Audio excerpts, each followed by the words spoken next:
matutong magpatawad at magpakumbaba. Sa panahon ngayon, ang pride pinanglalaban na lang. Ako po ang inyong lingkod, Tagapanood TV. Welcome back po dito sa ating YouTube channel at Facebook page. Ngayong araw po, ang ating gagawa ng reaction video ay galing po sa channel ni Showbiz Trend Update. Nasa description po yung link na kanyang channel. Bisitahin po at pakisuportahan na rin. So bago po tayo magpatuloy mga tagapanood, nais ko lang po kayong imbitahan, lalong lalo na po sa mga bagong napadaan lang dito sa ating channel, na huwag po sanang kalimutan na mag-subscribe. Hit na rin po notification bell para lagi pong ma-update sa mga bago pang video na ating ilalabas. Share, like, and comment din po kayo mga tagapanood, ating ang babasahin at pupusuan. So simulan na po natin ang ating reaction video sa araw na to mga tagapanood. Let's do this! Welcome back sa aking channel. Catherine Bernardo naging emosyonal at nakiusap sa mga netizens na huwag nang i-bash si Daniel Padilla matapos ang kanilang hiwalayan. Nakaugnay sa inilabas na video ni Daniel kung saan ay nakiusap siya na irespeto naman siya bilang isang tao, panuurin at pakinggan ang buong detalye.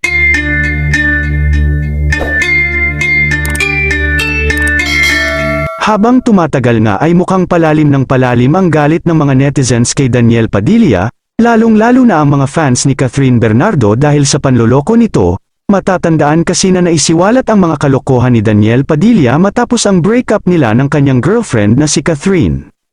Isiniwalat kasi ng mga kaibigan ni Catherine Bernardo na matagal na pala siyang niloloko ni Daniel, isabay pa dito ang pag-amin ng ilan sa mga naka one night stand umano ni Daniel Padilla na si Jillian Vicencio at ang ngayon napapabalitang karelasyon umano niyang si Andrea Brillantes.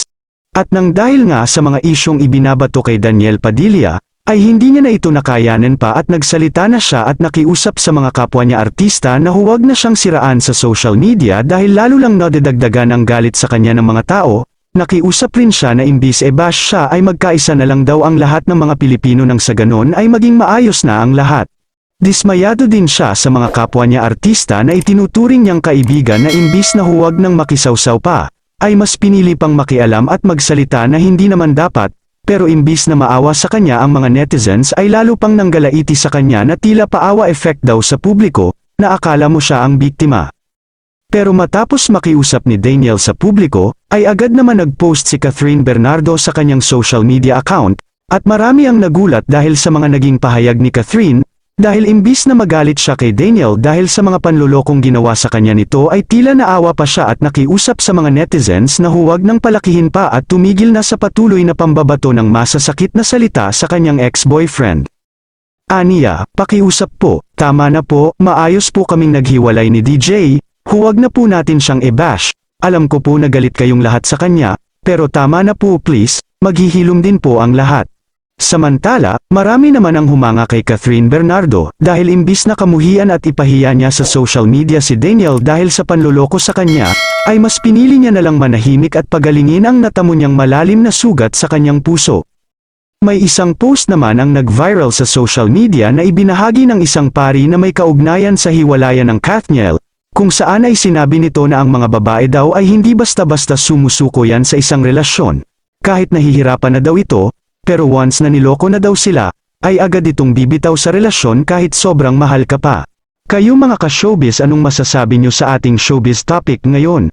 Kung may opinion kayo ay magkomento lang kayo sa aking comment section. At syempre kung bago pa lang kayo sa aking channel ay mag-subscribe na kayo para lagi kayong updated sa mga showbiz trends na ina-upload ko. Maraming salamat po. Ganyan po talaga mga babae, mga tagapanood, no? Di bali nang mag-inom ka dyan, magsugal ka. Pero wag ka lang po talaga mambabae at tumikim sa iba. Dahil yung po talaga ang number one ikagagalit nila.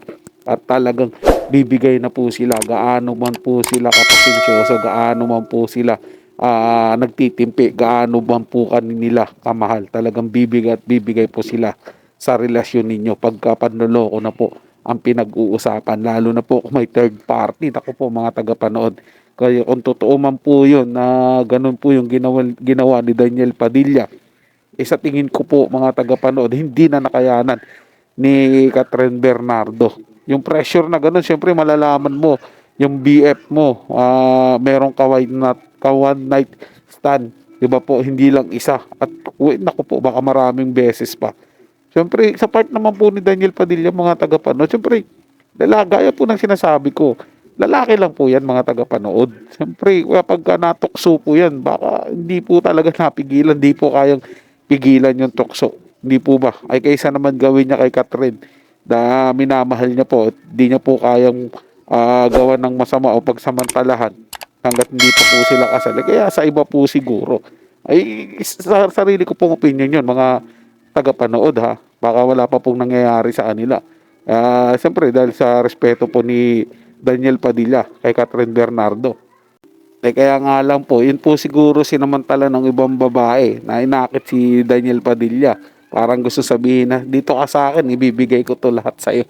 Parang ganun po, mga tagapanood. Which is, kay Catherine po, hindi po tama yun dahil GF sila eh. Alam niyo po mga tagapanood, wala po akong pinapanigan sa dalawang panig mga tagapanood kay Catherine at kay Daniel. Ako po'y nagbibigay lamang ng aking opinion base po sa naiintindihan ko sa kanilang dalawa. Di ba po? Ako po, isa rin nga po ako sa nangihinayang mga tagapanood kung bakit naghiwalay po ang Katniel.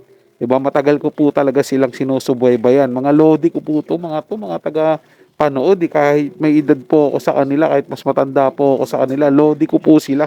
Pagdating po sa mga movie nila, mga teleserye nila, talagang inaabangan ko po yan mga tagapanood. Isa rin po ako sa lumuluha, tumatawa sa kanilang mga palabas. Yun nga lang po, ito po, nakakalungkot po ngayon. At ang dami-dami pong nang babash ngayon kay Daniel Padilla dahil nga daw po sa panloloko kay Catherine Bernardo at talagang parang awang-awa po sila kay Catherine Bernardo, mga tagapanood eh.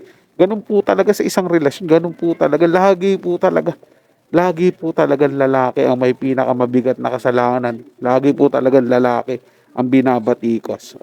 Pag mo po na magre-react o mga babae dyan, mamaya sa akin po kayo magalit ha. Sinasabi ko lang naman po yung side ko. Kasi kung may kasalanan po ang lalaki, mga tagapanood, meron din po ang kasalanan ng babae. Hindi po ba, natanong po ba natin sa ating mga sarili kung bakit nagloloko ang mga lalaki? Baka may pagkukulang po ang babae. Baka mayroong hindi po naibigay na naibibigay po ng iba. O alam ko pong sabihin na hindi ka na kontento. Dapat po kasi nag-uusap sila. Ano yung mga bagay na hindi mo kayang gawin? Ipapaliwanag mo sa partner mo. Communication lang ang kailangan dyan mga tagapanood. Nga lang po, pag na-busy po, parehas po silang nasa showbiz. Parehas po silang na-busy. Parehas po silang hindi nagkikita ng mga ilang araw. Baka doon po nangyari yung mga kakaibang bagay po na sinasabi nila ngayon na one night stand po ni Daniel Padilla o naakit po si Daniel Padilla sa ibang babae. Pero kung nagkausap po sila at nagkaroon po ng tamang komunikasyon, baka sakali pong hindi nangyari yung mga ganito. Kung nag-usap lang po talaga ng masinsinan. So yun lang po mga tagapanood na may nagustuhan nyo po yung paksang ating tinalakay sa araw na to. At kung kayo bago lang po na napadaan dito sa ating channel, huwag nyo po sanang kalimutan na mag-subscribe. Hit na rin po notification bell para lagi pong updated sa mga bago pang video na ating ilalabas. Share, like, and comment din po kayo mga tagapanood. Atin yung babasahin at pupusuan. So hanggang sa muli po, ito yung Tagapanood TV.